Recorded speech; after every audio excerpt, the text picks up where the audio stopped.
Alpha Foxtrot.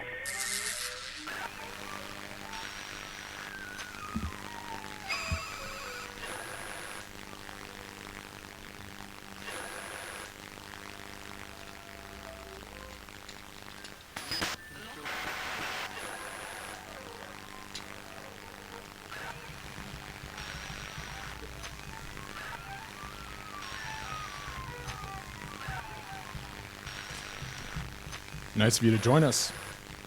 We broadcast in 60 seconds. I'm ready, darling. You just mind that switchboard for my last cue. Howdy, Martin. How's the weather? The soil is too wet at the cabin. Got a tank sliding into the foundation.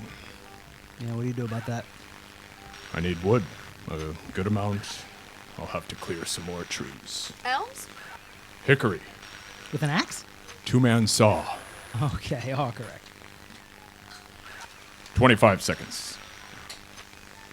How do you like that wireless microphone? Are you going to use it tonight? Christ, Edward, I haven't assembled it yet.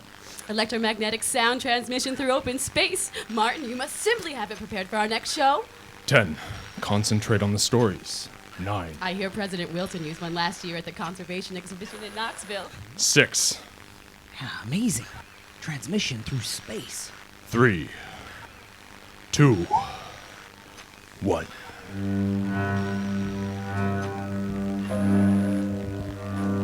Ladies and gentlemen, welcome to tonight's serial episode production of Knickerbocker Avenue. On the occasion of a partial lunar eclipse, tonight we bring to you 3 stories from the tortured experiences of madmen, angels, and enemies. Reach your fingers into the hereafter. Choose carefully where you will spend eternity, and hark back to a time when the wide ocean turned upside down. The deeper you travel into some person's soul, the longer it takes to find your way home. For it is a daring person who in longing attempts to reach through the barrier to one who has passed from this earth. We present to you a tale of someone capable of just such an act.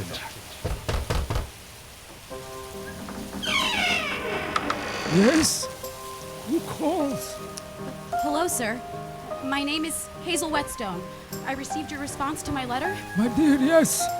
Yes, come. We have work to do. Follow me inside. Yes, please, my dear. Drop your coat on the armchair and sit down at the table. We must be quick, as the sun will be setting soon. And it is better to reach for a voice before the earth begins to cool. I trust you have studied my notes on your participation in this seance, eh? I have. Please, let me say that I do not have an expectation, but that I'm a bit modest and perhaps nervous about contacting my dear friend Daryl Frost. You see, I don't know how he died. He disappeared one morning and was discovered a few months later, left for dead in a hollow. He had been stabbed by an unknown foe. I grew up with Daryl. We once ran away together. He was courting me. Without an explanation of his death, I have fallen on sorrow. After no small amount of research, I have decided to reach out to you. Your reputation is not marred, and I have faith in your skill. Please, Mr. Barbu, help me find out who killed him. My dear, calm your nerves. Here, drink this. It is digroot and ginger tea. Now, we will begin shortly. As I set the table, look closely at this crystal ball. What color do you see? It appears rather blue to me. The candles will help to see. In this large mirror will reflect our thoughts.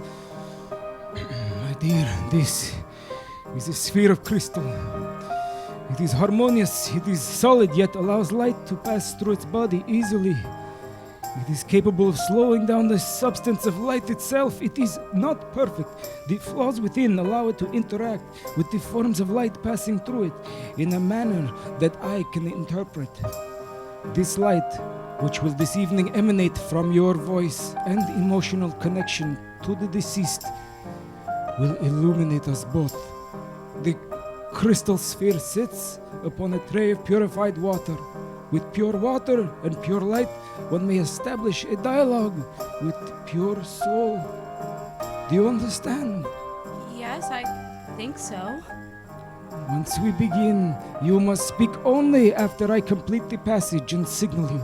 You must remain focused on your connection to the deceased, and any questions you ask must be simple for us to have a prospect of an answer. Do you understand? Yes, I'm ready. Then finish your tida and make some sound that Daryl would recognize, some sort of sonnet or a song that you two shared. Yes,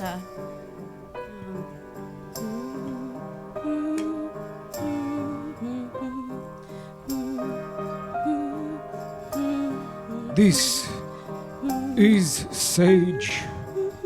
It will cleanse this room of dissonance. This is twine. It is loose and has one single knot bisecting its length. This is cinnamon.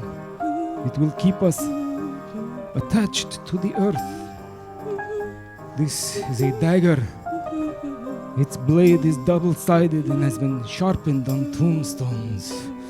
And with it now, I cut a hole in the ether above crystal, above water, above satin made from silk, above wood, above flesh, above soil, above fire. I am Elias Castlebarbo, and my companion at this table is Hazel Whetstone. We reach tonight for the voice of Daryl Frost. We rake away the leaves and gather them to burn. We pull from the earth the flowers that ornament the tomb. We strike a spade into the earth and cast aside the weight. We sleep. The dust from your door, we knock at the barrier of life, asking the reacher called Daryl Frost to join us in presence. Collect your thoughts and allow us to hear your voice.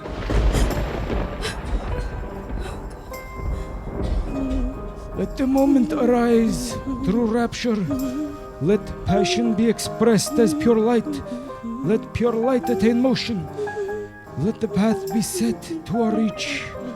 Up from below fire, from below soil, from below flesh, from below wood, from below satin made from silk, from below water, from below this crystal. He reaches now. Hazel, what has happened? Daryl! Oh, Daryl! You have died, Daryl! My sorrow and tragedy. I am tortured by this mystery. What trouble has come across your path, oh sweet Daryl? What has happened to you? How have you died? Who killed you? Simple, direct questions, Hazel. Daryl, can you hear me? Yes, Hazel, I can. Do you feel pain? No pain, Hazel. Only breath. I can feel it. I feel a void. I can hear you now. I loved you, Daryl. I love you.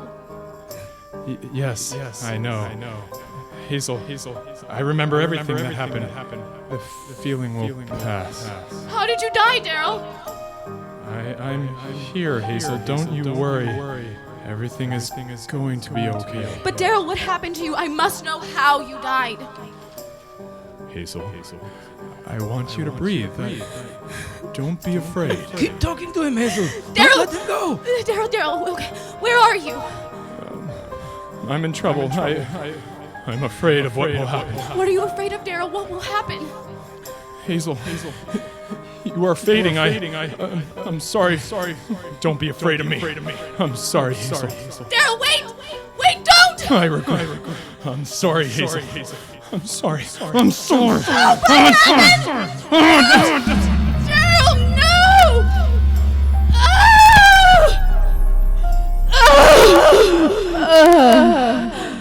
What is happening? Talk to her now, Daryl. Hazel, is that you? Daryl? My God. Where are we? What has happened? Oh, Hazel, I can't believe it's you. I'm here at this seance with Elias Barbu and Sheriff Hansen. You were murdered, Hazel. I've reached through the void to solve the crime and avenge your death. Hazel, are you okay? Do you feel any pain? Hazel, if you can speak, you must tell the sheriff that I had nothing to do with your murder. Hazel, can you hear me? Elias. You must keep your questions simple, Mr. Frost. Hazel, are you okay? No. Hazel, I can't get it. Hazel, please. Don't you know who stabbed you? Tell the sheriff that I am innocent. Hazel! She's gone, young man. Carry the back. Through crystal. Through water. Through satin made from silk. Through wood. Through flesh. Through soil. Through fire. Very daring and brave soul. Carry her thoughts close in your mind, and she will never believe you. I've seen just about enough. Time to go, sonny boy. There certainly ain't anything here that'll defend you. But Sheriff, please, I must. Let's go. Like a moth entering the eye. Let's go, Daryl. I told you I'd investigate all possibilities, and I have. And whatever happened here with this vagabond gypsy was either trickery or magic. If that was Hazel Whetstone, she barely said a word to you. Anyway, neither one will help you now. Come on back with me. We'll tell the judge what we've seen. This wax. It seals the fold closed. This is a down feather. It baffles light, sound, fluid, and temperature. This is twine. It is loose and has 0 knots bisecting its length. This is sage. It will cleanse this room of dissonance.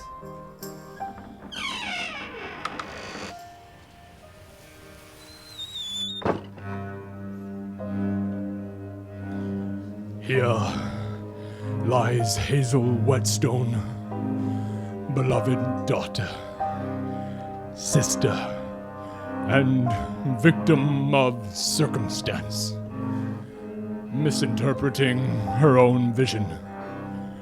She will be loved forever.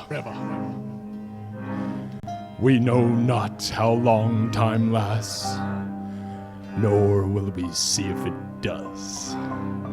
We bless and adore those we have lost. May they have fantastical views of the sky.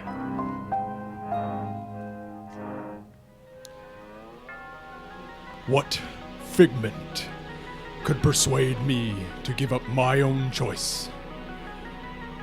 What notion can exist independently when bound by words? What is substantial in a series of visions?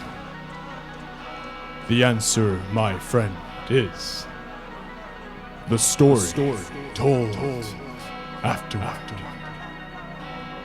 And our second tonight is binding in just such a way. Meet Rosetta. I'm softly floating in the sky. There are clouds around me, and I feel gently held by some force. There's a slight breeze, and the air is body temperature. I can feel its pressure against me. I feel as though completely relaxed, even though I'm somehow falling. My hair drifts in front of my face as if I'm underwater. I have the overwhelming sense that I'm dead, yet I feel comfortable with the idea of it. I know somehow that I'm drifting toward heaven, that I'm approaching the boundary of it, and that I'm suddenly aware with a shock that I might not be allowed entrance, when suddenly he appears at my side, floating along with me, the devil, the red devil of my youth, the one most unlikely in my mind to be the actual devil. My height, fire engine red flesh, with abnormal hooves and hands, claws and tail, beard and teeth, on a soft and warm face. He smiles. He is the devil. I can feel the truth of it. I'm surprised to find again that I feel comfortable and calm while also identifying the idea deep within me that I don't fear him, that I should. And then he speaks to me. Rosetta. It's such a beautiful name. You know where you are? I feel a shiver go up my spine at his voice. It chills and excites me. I suddenly feel elated looking into his eyes. I try to respond. You're floating here just outside the pearly gates of heaven, my dear. And it's time to cast your ballot. Yes, you've lived and passed, deceased, done with, etc. And now it's time to decide on the fork in the road.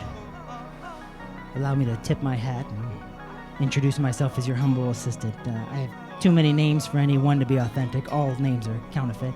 Please refer to me however thou wilt. Can you explain to me just exactly why you call yourself my assistant then?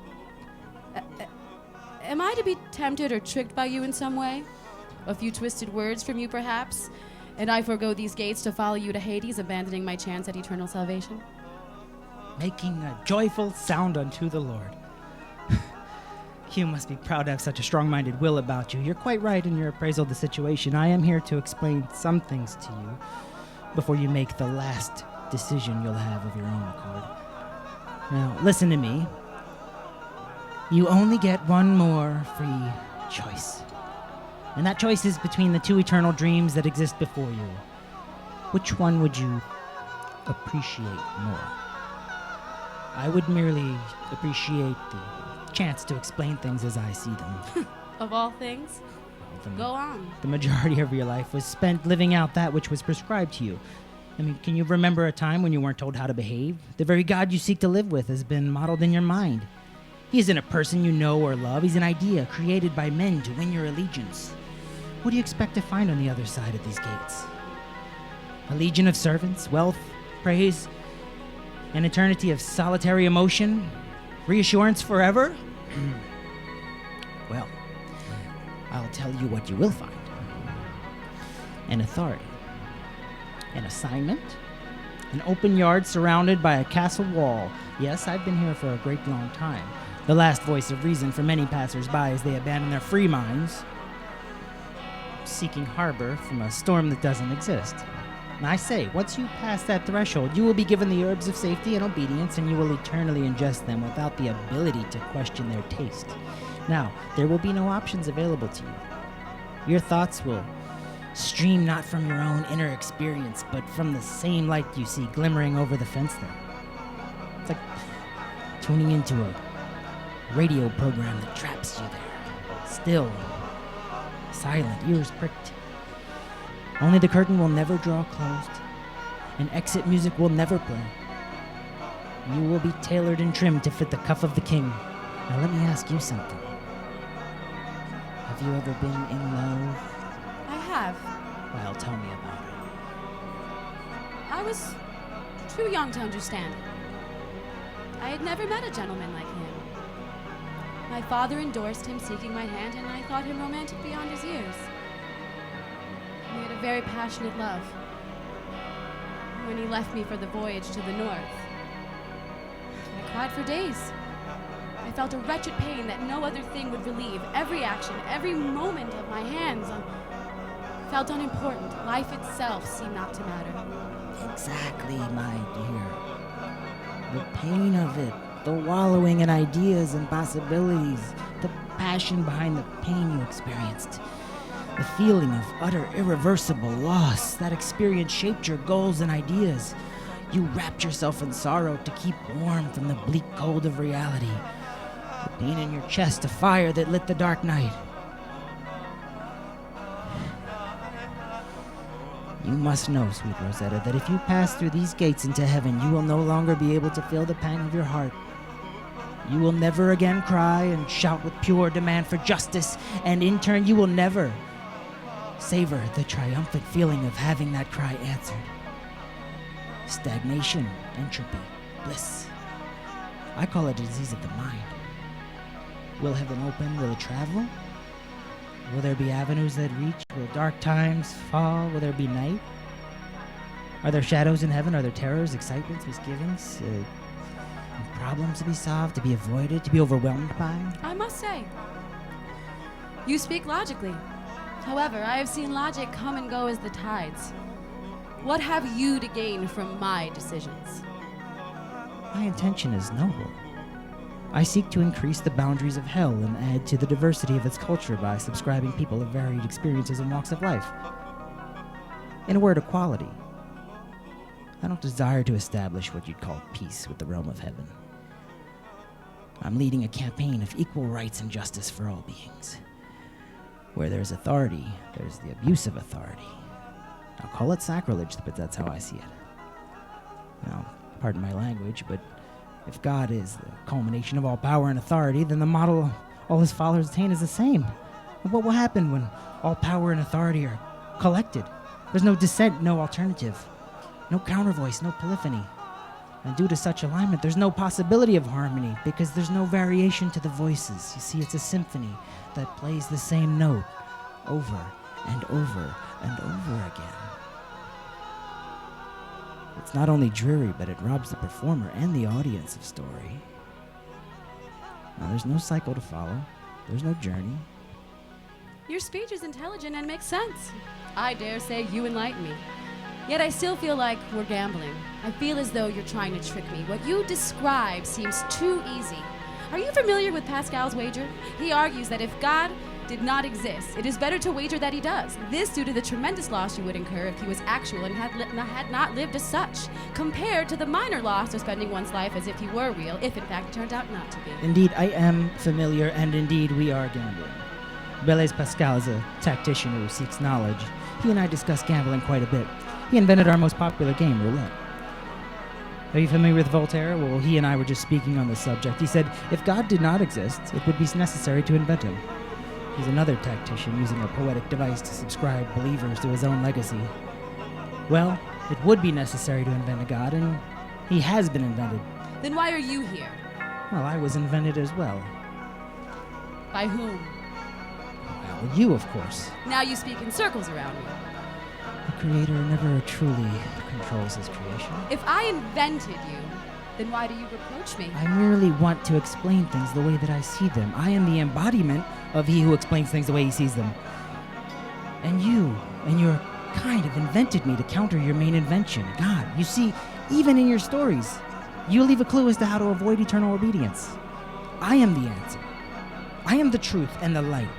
No person may avoid the pathway to heaven but through me. Now you speak with an evil tongue and foulness on your breath. I can hear the posturing and insolence in your voice. Evil, my dear, is a term of endearment. It becomes the call of the warrior who will not succumb to the boot of the master. It is used on that side of the fence as a tactic of fear to replenish the delusion they stick to. While out here in the realm of the free-thinking hero, evil is a badge of honor and interpreted entirely differently. What sin is placed upon the brow of a bear as he tracks his kill? How evil is the storm that floods a village, or the rainbow that follows it? When will humans learn to learn on their own account, to learn not how to be taught, that is? It's time for your choice to be made. Will you abandon a walled-up storehouse in order to continue this conversation? No, I will not. Your lesson is a fever I will not catch. You try to convince me that freedom exists in free thought, and you fail. My mind is at its most free, is most rebellious and tortured, is misaligned. It is babble and chatter. I choose to believe that moving past you and through these gates is my destiny given to me from grace. I choose not to believe in you.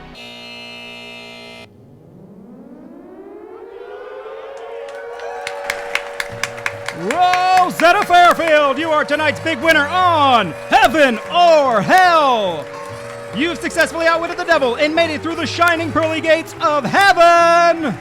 For your bravery, wit, loyalty to God, you win a brand new car, an all expense paid vacation for two to the beautiful Vella Island, and $10,000 in cold, hard cash. Now, Rosetta, step right over here. How do you feel knowing you triumphed over the Prince of Darkness? She's She's speechless, folks. She is speechless. That's right, back from the dead to claim her prize. Rosetta, was there ever any doubt that you would choose heaven and be one with God eternal? I'm not really sure. Well, once the electrical opium therapy wears off, she and a lucky guest will begin an amazing, all-expenses-paid adventure around God's great big beautiful planet from sea to shining sea. In addition, Rosetta Fairfield, you have obtained a stay of execution. Your given date of death has been pushed back to November 14th, 2179. You just won an additional 8 years of life. How exciting is that? And let's have another big applause for Rosetta Fairfield, our latest winner on Heaven or Hell.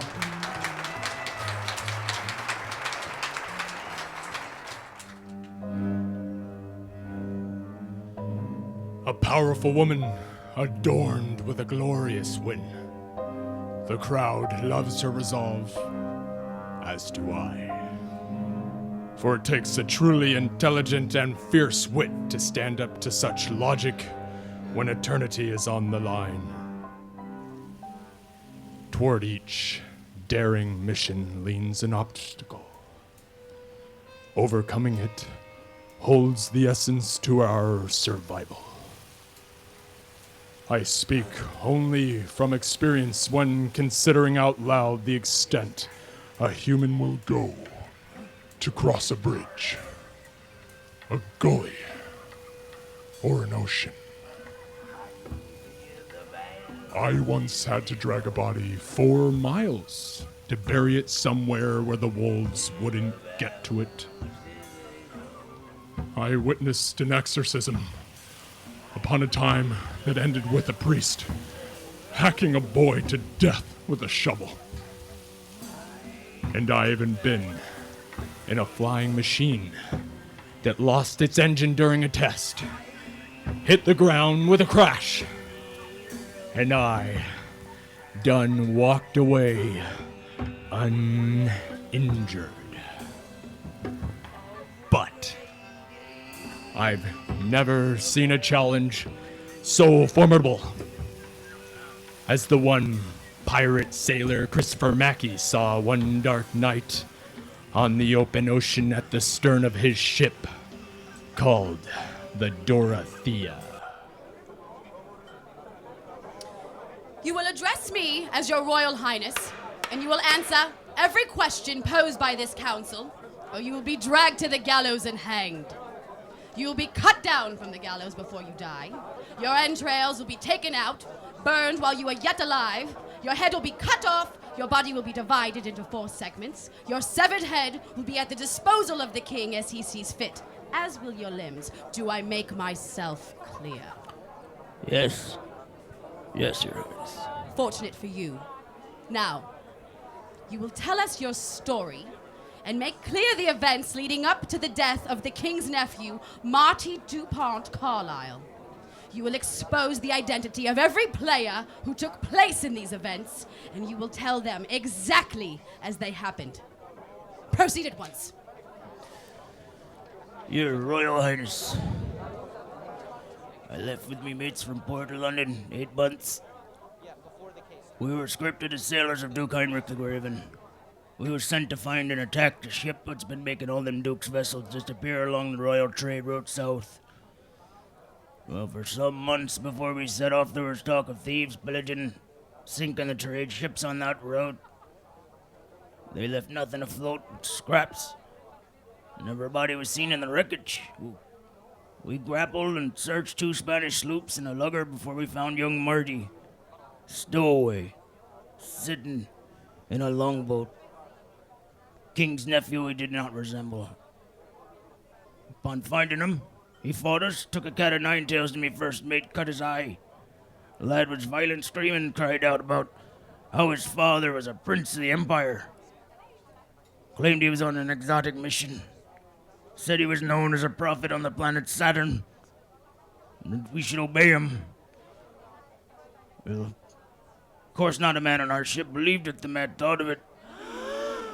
Am I expected to believe that young Marty, even though promised the keys to the kingdom, would abandon all of his riches for life on the sea? That he could be found hiding, buckling, and screaming? That he would rant lunacy about Saturn? Yes, Your Highness.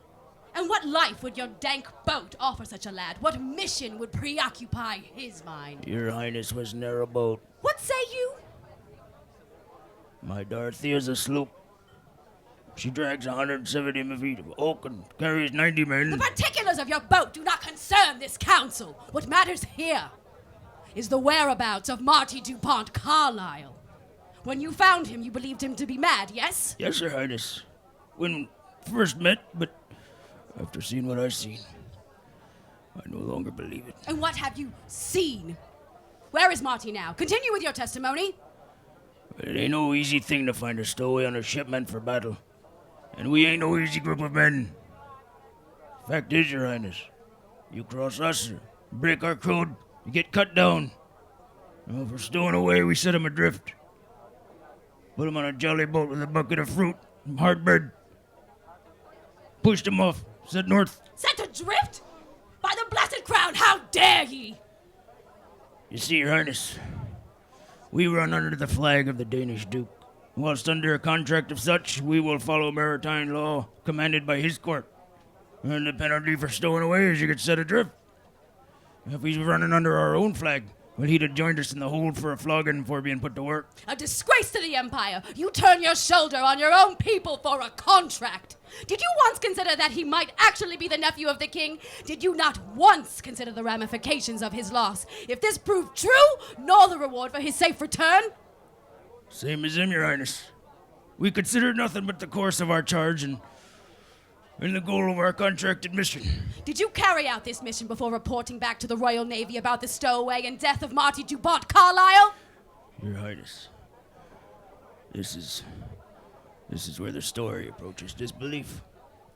Even to the eyes what witnessed it. You see, we did complete our mission. We found a thieving ship what sank as many vessels, and in so doing we found that young Marty had not perished at sea. He'd been scooped up by the very vessel we sought, only it weren't no sloop. What is it then? Come! Your Highness, it was pitch dark out, and no moon, and the sea was calm. Only the torches on deck allowed us vision. But looking out into the horizon was a cold black nothing to be seen. Most of the men were asleep below deck. My first mate sat with me, belching over a pipe and lambasting me about the arrangement of rigging. When the sea swelled up beneath us, it was like being in a jolly boat near a reef at the tide swells. Only, all happened in one moment. Your Highness, I would like to add, note to my testament that I know already this council will not believe the tale I tell, and that being so, I will tell it to my death. I'll die with the truth, unexplainable on my chest. The truth shall be the object of this inquiry, death or not. You will sustain lies at the cost of your intense suffering. Aye, Your Highness. Everything the same. This is what happened. Proceed with caution, Christopher Mackey. We demand the whereabouts of Marty DuPont Carlyle by the very skeleton that you carry under your brow. Aye. And a right shaking skeleton it is, ma'am. It hasn't ceased rattling since that dreadful night. On with your story. What might have happened that night that would shake a pirate such as yourself? Well, the water surged so greatly that night. Your first mate, John Eichmann, went overboard. The ship listed, and a boom loosed from the rigging, swung right down into poor Johnny's skull, and he was whipped right over the banister. Over the rail, home to the fish. Thrown to the deck, I held fast to a pin that were tied to the mast, and catching my breath, I could feel the ship listing to one side. I felt my heart stop as I knew she'd capsize. And then it happened. Not 20 meters off the starboard side of the ship, something below the water began to shine. It were like the brightest street torch you've ever seen. And it was rising. It was rising up to float like a great illuminated whale, grabbing at a gulp of air. And it continued to rise, as if it had emptied its ballast all at once. It reached the surface and shone brighter. So bright I could barely take hold of its features. While it continued up, rising dreadfully ungodly out of the sea. Huge, glowing like hellfire. Up 10, 20, 50 feet. Up above the Dorothea like a devil in a cloud, just floating there. Above the top of the mast. As it rose, it dumped a rainstorm of water on the deck of the sloop. It was like a waterfall from the moon, just dropping on us. It was choking and drowning us out. Well, 88 men come up from below deck, shouting and wailing, trying to grab hold of something, and they were thrown into fits of madness by the blinding light of this beast shining at midnight. The sound of it were terrible, like the noise 100 church organs would make. After it shed the seawater, we could make out a rounded shape, like a giant schooner made of metal. No mast, just one hull, on top of the other. Well, as it rose, the Dorothea was pulled down into the chasm beneath it. I could hear the oaks. They were moaning through terrified shrieks of the men. Well, just as I felt the chill of the wet sea on my clothes, I felt a pain like my body seizing up on me. I could see my hands glowing with the light from the beast as I felt myself lifted, like being pulled from the grave it were. Rising up, I looked down, and I could see my boots suspended below me, my cutlass hanging from my waist, and the deck of the ship slipping quickly underneath the water. Dorothea was a wreck, waterlogged forever, and all 88 men lost with her. By what mockery do you become a jester to this court? Such disdain for the truth when the king hears of A hardened heart wants not of mockery. Your Highness,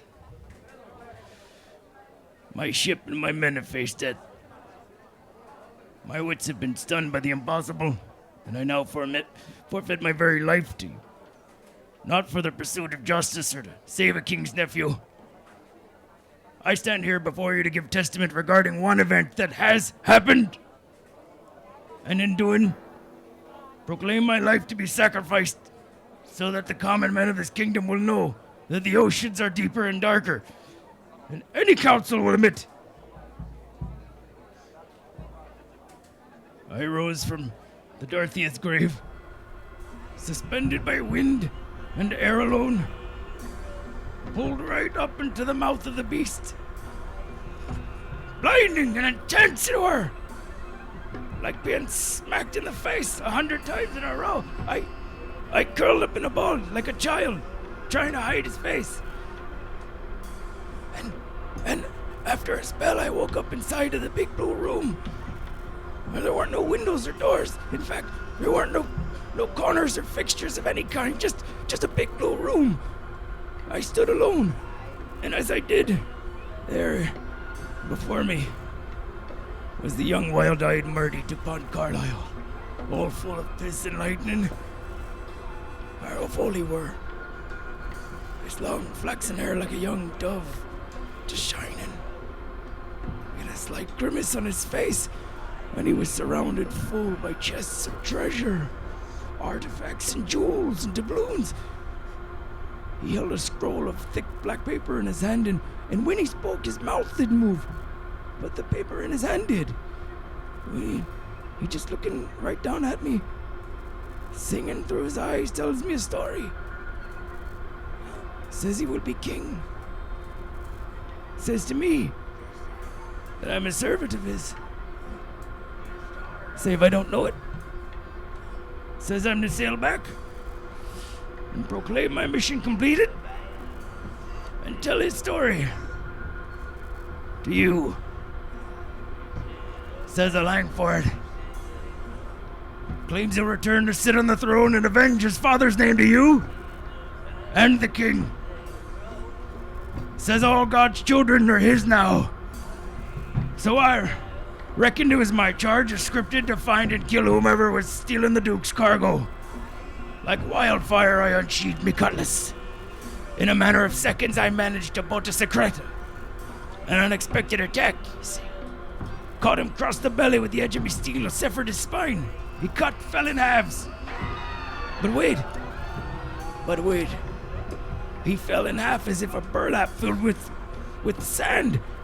It weren't him, you see. Some magic afoot, and I left alone in the big blue room. Terrible. My God, I swear it's the truth. As soon as he fell, I seen and heard again the sound and light what brought me aboard a flying vessel. For it's painful like getting boxed in the ears. While I wake to daylight drifting slowly in that old bastard jolly boat. The one we set at young Marty adrift in. We were picked up by a passing schooner at sunset. She was surveying the trade route. One full day past drifting and drying out in the sun, I sat there clutching that old cutlass handle, waiting for the devil or death. One or the other. Whoever Marty DePont Carlisle is now, he ain't dead. No. He's sailing a ship of fire and wings and wind and light. But he ain't dead, or cursed be me. He's coming home for his crown. In honor of this great empire, and in defending the ruling of law amongst chaos, you shall be punished for this insolence. The tumult you have visited upon this family has begotten you a painful death. This council, which upholds the strength of our great empire at the ruling of my crown, now finds you guilty of high treason, Christopher Mackey. This order of death for treason shall stand as a warning for any tongue that slants the name of His Royal Highness or any member of his court.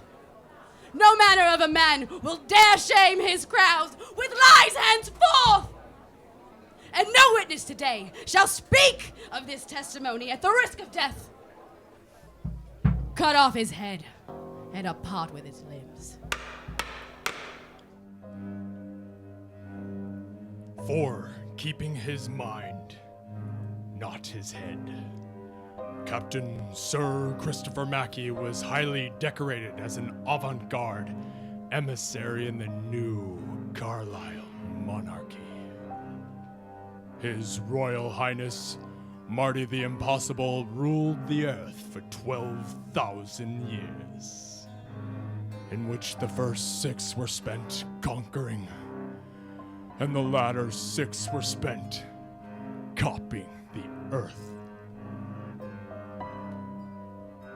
When finally complete, the duplicate planet was christened Dorothea. We speak softly of that which is easy to convey.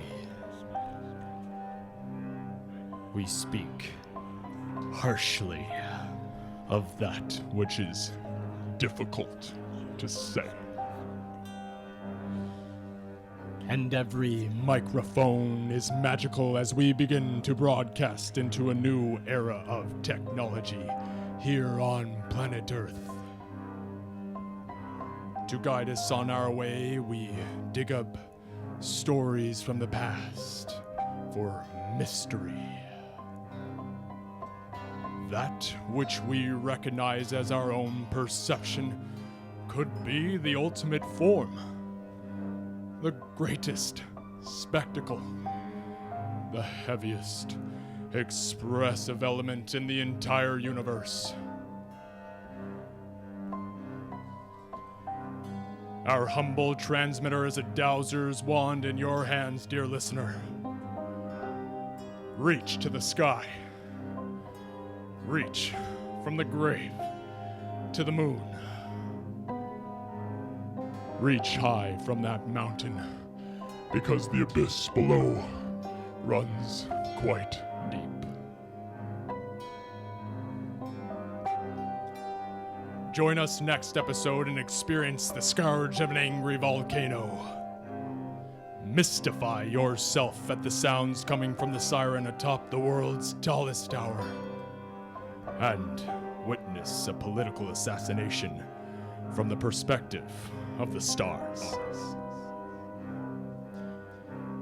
This has been Knickerbocker Avenue's Strange Science and Terror Radio Show, brought to you from WKNIX Broadcast House and featuring the voice talent of Edward Vanderbeek as Elias Castlebarbu, Sheriff Hansen, the Devil, and Captain Sir Christopher Mackey. Mary Stonepark as Hazel Whetstone, Rosetta Fairfield, and the Queen, with Johnny Tinhampton providing sound effects and scene noise. I am your humble presenter, Martin Tramble, a specter by any other name. I'll see you all on that purple shore in the silver twilight.